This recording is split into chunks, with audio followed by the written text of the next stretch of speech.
Hello friends, എല്ലാവർക്കും ചെമ്മനിപ്പൂവിൻ്റെ പുതിയൊരു episode വീഡിയോയിലേക്ക് സ്വാഗതം. എപ്പിസോഡിൻ്റെ തുടക്കത്തിൽ തന്നെ കാണിക്കുന്നത് ഗജാനന്ദനാണ് രേവതിയെ അപകടപ്പെടുത്താൻ ശ്രമിച്ചത് എന്ന് ദേവു പറയുന്നത് കേട്ടുകൊണ്ട് വളരെയധികം ദേഷ്യത്തിലാണ് സച്ചി ഉള്ളത്.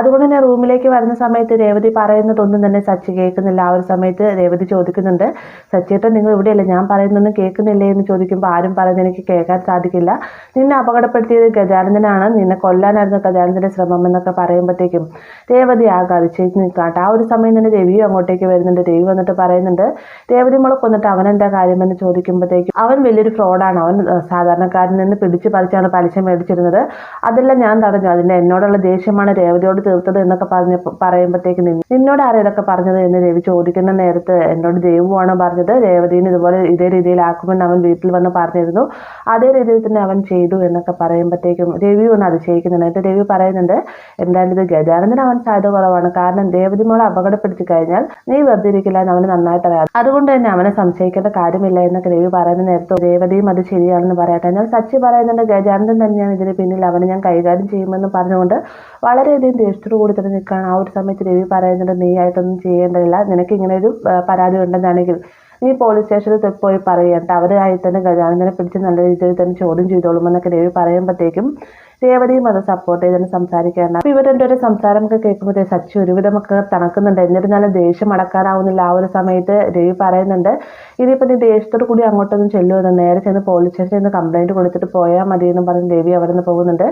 രവി പോയത് തൊട്ട് പിന്നാലെ തന്നെ രേവതി സച്ചിയോട് പറയുന്നത്, സച്ചിയായിട്ട് നിങ്ങളിങ്ങ് വന്നേ എന്ന് പറയുമ്പോഴത്തേക്കും സച്ചി ആദ്യം മടിച്ചു നിൽക്കുന്നുണ്ട്. എന്നിരുന്നാലും രേവതി ഒന്നുകൂടി വിളിക്കും, വാ സച്ചിയേട്ട എൻ്റെ മോനല്ലേ എന്നും പറഞ്ഞോട് വിളിക്കുമ്പോഴത്തേക്ക് സച്ചി രേവതിയുടെ അടുത്തേക്ക് ചെല്ലാൻ. അതിന് ശേഷം രേവതി തന്നോട് ചേർത്ത് നിർത്തിയിട്ട് സച്ചിനോടായിട്ട് പറയുന്നുണ്ട്, സച്ചിയേട്ടൻ ഞാൻ പറഞ്ഞ സച്ചിയേട്ടൻ കേൾക്കുമെന്ന് ഞാൻ വിചാരിച്ചില്ല, എന്തായാലും പണ്ടത്തെ പോലെ ഒന്നും സച്ചിയേട്ടൻ നല്ല മാറ്റമുണ്ട്, സച്ചിയേട്ടൻ ഒരു കാര്യം ചെയ്യുക, അച്ഛൻ പറഞ്ഞത് പോലീസ് സ്റ്റേഷനിൽ നിന്ന് പരാതി കൊടുത്തിട്ട് പോയാൽ മതി എന്നൊക്കെ പറയുമ്പോഴത്തേക്കും സച്ചി നല്ല രീതിയിൽ തന്നെ തണുക്കുന്നുണ്ട്. അതിന് ശേഷം രേവതി സച്ചിയുടെ കൈകളിലേക്ക് പിടിച്ചിട്ട് കൈകളിലായിട്ട് ഒരു ഉമ്മ നൽകുന്നുണ്ട്. ആ ഒരു സമയത്ത് രേവതിയുടെ അടുത്തേക്കായിട്ട് സച്ചി ചെല്ലുന്ന നേരത്ത് മതി ഇവിടെ അമ്മയും ദൈവമൊക്കെ കൊള്ളാണ്, പൊയ്ക്കോളാൻ പറഞ്ഞുകൊണ്ട് രേവതി സച്ചിനെ അവിടെ പറഞ്ഞയക്കുകയാണ്. അതിനുശേഷം സച്ചി അവിടെ നേരെ ചെല്ലുന്നത് പോലീസ് സ്റ്റേഷനിലേക്കാണ്. പോലീസ് സ്റ്റേഷനിൽ ചെന്നതിന് ശേഷം, സാർ എനിക്കിങ്ങനെ ഗജാനന്ദൻ പറഞ്ഞ ഒരാളെ സംശയമുണ്ട് എന്നൊക്കെ പറയുന്നുണ്ടെങ്കിലും നമ്മുടെ സച്ചിയുടെ സംസാരത്തിന് ഒരു പുല്ല് വില പോലും പോലീസുകാർ കൊടുക്കുന്നില്ല കേട്ടോ.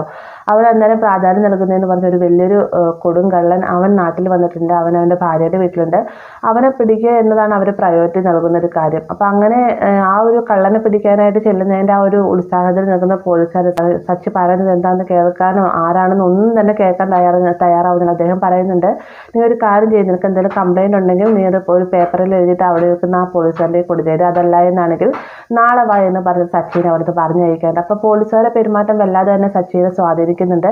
സച്ചി തിരികെ ചെന്നതിന് ശേഷം ഈച്ചയോടായിട്ട് ഈ ഒരു കാര്യം പറയുകയും ചെയ്യട്ടെ. അപ്പോൾ ഈച്ച പറയുന്നുണ്ട്, നീ എന്താ ഈ പറഞ്ഞു പറഞ്ഞത് എനിക്ക് മനസ്സിലായില്ല എന്ന് പറയുമ്പോഴത്തേക്ക് രേവതിനെ അപകടപ്പെടുത്തിയത് ഗജാനന്ദൻ എന്ന് പറഞ്ഞൊരു ഫ്രോഡാണ്, അവൻ രേവതിയുടെ നാട്ടിലുള്ള ഒരാളാണെന്നൊക്കെ പറഞ്ഞുകൊണ്ട് ഈശ്വര പറയുന്ന സമയത്ത് അവരെന്തിനാ രേവതിനെ അപകടപ്പെടുത്തുന്നതെന്ന് ചോദിക്കുന്നുണ്ട്.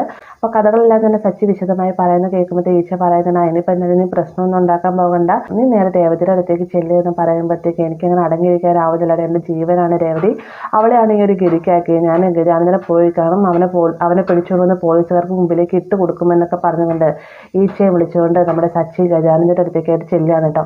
ഈ ഒരു നേരത്ത് ഗജാനന്ദനാകട്ടെ തനിക്ക് കിട്ടാനുള്ള പിരിവുകാശ് ആരും തരുന്നില്ല, സച്ചി തല്ലിയത് കൊണ്ട് തന്നെ തനിക്ക് പുല്ല് വിലയാണ് നാട്ടുകാർ തരുന്നത് എന്നൊക്കെ പറഞ്ഞുകൊണ്ട് തൻ്റെ കൂട്ടാളിയോടായിട്ട് പരാതി പറഞ്ഞിരിക്കുന്ന സമയത്താണ് സച്ചി അങ്ങോട്ടേക്ക് വരുന്നത്. അപ്പോൾ സച്ചിനെ കാണുമ്പോഴത്തേക്ക് ഗജാനന്ദൻ ദേഷ്യം വരുന്നുണ്ട്. എടാ നിനക്ക് എന്താ ഇവിടെ കാര്യമെന്ന് പറഞ്ഞുകൊണ്ട് ദേഷ്യത്തോടു കൂടി തന്നെ സച്ചിയുടെ അടുത്തേക്ക് ചെല്ലുന്നുണ്ട്. എന്നാൽ കണക്കിന് തന്നെ മേടിച്ചു കൂട്ടുന്നത് ഗജാനന്ദനാണ്. എന്നാൽ എന്ത് വഴിക്കാണ് തന്നെ തല്ലുന്നതെന്ന് ഗജാനന്ദന് മനസ്സിലാവുന്നില്ല. കാര്യം ചോദിച്ചറിയുന്ന സമയത്ത് രേവതിയെ അപകടപ്പെടുത്തിയ നീയല്ലേ എന്ന് ചോദിക്കുമ്പോഴത്തേക്കും ഒന്നും അറിയാത്ത അവസരത്തിൽ നിൽക്കാട്ടെ ഗജാനന്ദൻ. എന്നിരുന്നാലും സച്ചി പറയുന്നത് നീ തന്നെയാണ് ഇതിനെല്ലാം പിന്നിൽ എന്നൊക്കെ പറഞ്ഞുകൊണ്ട് ഗജാനന്ദന് പൊതുവെ തള്ളുന്നുണ്ട്. അവസാനം ഗജാനന്ദൻ പറയുന്നുണ്ട്, ഞാനിതൊന്നും അറിഞ്ഞിട്ടില്ല, എന്നെ അറിയാത്ത കാര്യത്തിലാണ് ഇത് തല്ലിക്കൊണ്ടിരിക്കുന്നത് എന്നൊക്കെ പറയുന്നുണ്ടെങ്കിൽ സച്ചി തല്ല് നിർത്തുന്നില്ല. അങ്ങനെ അവസാനം സച്ചിയുടെ കയ്യിൽ നിന്ന് ഒരു കണക്കിൽ ഗജാനന്ദൻ രക്ഷപ്പെട്ട് ഓടുകയാണ്. ഈ സമയത്ത് സച്ചി പിന്നാലെ ചെല്ലുന്നുണ്ടെങ്കിൽ ഈച്ച പറയണേടാ പോട്ടെ, അവൻ രക്ഷപ്പെട്ടു പോലെ പോട്ടെ, എന്തായാലും കിട്ടാനുള്ള അവന് നല്ല കണക്കിന് കിട്ടിയിട്ടുണ്ട്, നീ അവൻ്റെ മൂക്കിടിച്ച് ചോര വരുത്തിയില്ലേ എന്നൊക്കെ ഈച്ച പറയുകയാണ്. അപ്പം എന്നിരുന്നാലും സച്ചിക്ക് ഗജാനന്ദനെ തന്റെ കയ്യിൽ കിട്ടിയില്ലല്ലോ എന്നുള്ളൊരു സങ്കടവും ദേഷ്യമൊക്കെ മുഖത്ത് ഫീൽ ചെയ്യുന്നുണ്ട് കേട്ടോ. ഇതേ സമയം തന്നെ അടുക്കളയിൽ പാചകം ചെയ്തുകൊണ്ടിരിക്കുന്ന ലക്ഷ്മി ആണെങ്കിൽ തന്നോട് ചന്ദ്രൻ നേരത്തെ പറഞ്ഞ വാക്കുകൾ, അതായത് ഈ വീട്ടിൽ കയറിപ്പോയത് തുച്ഛമായ വിലക്കിട്ട് സാധനങ്ങൾ കൊണ്ടാണ് ഇങ്ങോട്ടേക്ക് വരുന്നത്, മോളെ കാണാനൊക്കെ പറഞ്ഞുകൊണ്ട് തന്നെ അപമാനിച്ച് ഇറക്കി വിട്ട കാര്യങ്ങളെല്ലാം തന്നെ ഓർത്ത് സങ്കടപ്പെട്ടിരിക്കുന്ന സമയത്താണ് ദേവു അങ്ങോട്ടേക്ക് വരും. ദേവു വന്ന ഉടനെ തന്നെ ചോദിക്കുന്നുണ്ട് അമ്മയുടെ മുഖത്ത് എന്തൊരു സങ്കടമെന്ന് ചോദിക്കുമ്പോൾ അല്ല, നേരത്തെ ഇവിടെ വരുന്ന സമയങ്ങളെല്ലാം ഇതിൻ്റെ സച്ചിയുടെ അമ്മ വളരെ മോശമായ രീതിയിൽ എന്നോട് പെരുമാറി ഇവിടുന്ന് പറഞ്ഞയക്കുമായിരുന്നു. എപ്പോൾ വന്നാലും ഞാൻ കണ്ണീരോടാണ് പോകുന്നത്, എന്നാണ് ഞാൻ സമാധാനത്തോടുകൂടി നിൽക്കുന്നതെന്നൊക്കെ ലക്ഷ്മി പറയുന്ന സമയത്ത് അമ്മയ്ക്ക് എന്താ രേവതി ചേച്ചിയുടെ കൂടെ 2 ദിവസം നിൽക്കണമെങ്കിൽ നിന്നോ, ഞാൻ ശരത്തും കൂടെ അവിടെ നിന്നോളാമെന്ന് പറയുമ്പോഴത്തേക്കും അത് ശരിയാവില്ല, ഗജാനൻ എന്ന് ഭീഷണിപ്പെടുത്തിയിട്ടാണ് പോയത്, അവൻ വീണ്ടും വന്നു കഴിഞ്ഞാൽ അതൊന്നും ശരിയാവുകയില്ല, നീ ശരത്താണെങ്കിൽ രാത്രിയാകുമ്പോഴുള്ളൂ, നീ തനിച്ചല്ലേ എന്നൊക്കെ ലക്ഷ്മി പറയുന്ന സമയത്ത് ഗജാനന് ശല്യമൊന്നും നീ ഉണ്ടാവാൻ പോകുന്നില്ല അമ്മ, അവനൊന്നുകിൽ ആശുപത്രിയിലായിരിക്കും അല്ലെങ്കിൽ പോലീസ് സ്റ്റേഷനിലായിരിക്കും എന്ന് പറയുമ്പോൾ നീ എന്താ അങ്ങനെ പറഞ്ഞു, സച്ചിയോട് എല്ലാ സത്യങ്ങളും തുറന്നു പറഞ്ഞോ എന്ന് ലക്ഷ്മി ചോദിക്കുന്നുണ്ട്. ഇല്ല അമ്മ, സച്ചിയുടെ സ്വഭാവം എനിക്കറിയാൻ പാടില്ല, അതുകൊണ്ട് സച്ചിയോട് ഞാൻ ഒന്നും തന്നെ പറഞ്ഞില്ല എന്ന് ദേവ് കള്ളം പറയുകയാണ്. അതിനുശേഷം എല്ലാവർക്കുള്ള ഭക്ഷണം മേശപ്പുറത്ത് വെച്ചിട്ട് ലക്ഷ്മി ദേവും കൂടെ നേരെ രേവതിയുടെ അടുത്തേക്ക് ചെല്ലുകയാണ്. എന്നിട്ട് പറയുന്നുണ്ട്, മോളെ എല്ലാവർക്കുള്ള ഭക്ഷണം അവിടെ എടുത്ത് വെച്ചിട്ടുണ്ട്, സമയങ്ങളെല്ലാം കഴിക്കണമെന്നൊക്കെ പറയുമ്പോൾ രേവതി ചേച്ചി എന്താ കൊച്ചുകുട്ടിയാണ് അമ്മയെന്ന് ദേവ് ചോദിക്കുന്നുണ്ട്. അവൾ ഇന്നും കൊച്ചുകുട്ടി തന്നെയാണ്, എനിക്ക് അവളുടെ കാര്യങ്ങളെല്ലാം തന്നെ കൃത്യമായി ഇവിടെ നിന്ന് ചെയ്യണമെന്ന് എനിക്ക് ആഗ്രഹം ഉണ്ടായിരുന്നു, ഞാനിവിടെ നിൽക്കണം മോളെ എന്ന് ലക്ഷ്മി ചോദിക്കുന്ന നേരത്ത് അമ്മയ്ക്ക് എൻ്റെ കൂടെ നിൽക്കണമെന്ന് ആഗ്രഹമുണ്ട്, പക്ഷേ ദേവ് അവിടെ തന്നെ ആയതുകൊണ്ട് നിൽക്കാൻ സാധിക്കില്ല, അതല്ലേ പ്രശ്നം, അമ്മയെ ഞാൻ ഒരിക്കലും നിർബന്ധിച്ച് നിർത്തുകയില്ല, അമ്മയുടെ അവസ്ഥ എനിക്കറിയാമെന്നൊക്കെ രേവതി പറയുന്ന കൂട്ടത്തിൽ തന്നെ ദേവുവിനോട് പറയുന്നുണ്ട്. ഗജാനന്ദൻ വീട്ടിൽ വന്ന കാര്യം നീ എന്തിനാ സച്ചേട്ടനോട് പറഞ്ഞത് എന്ന് ചോദിക്കുമ്പോഴത്തേക്കും ലക്ഷ്മി ഞെട്ടിപ്പോവാണ്.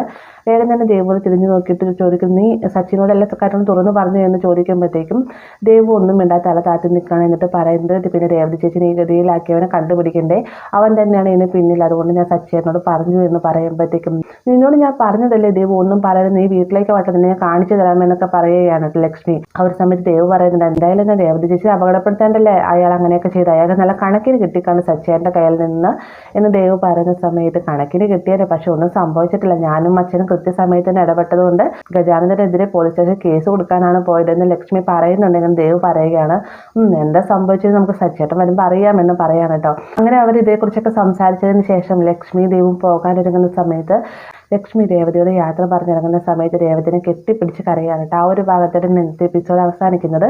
വീഡിയോ ഇഷ്ടമായി ലൈക്ക് ചെയ്യാനും കൂടെ ചാനൽ സബ്സ്ക്രൈബ് ചെയ്യാനും മറക്കരുത്.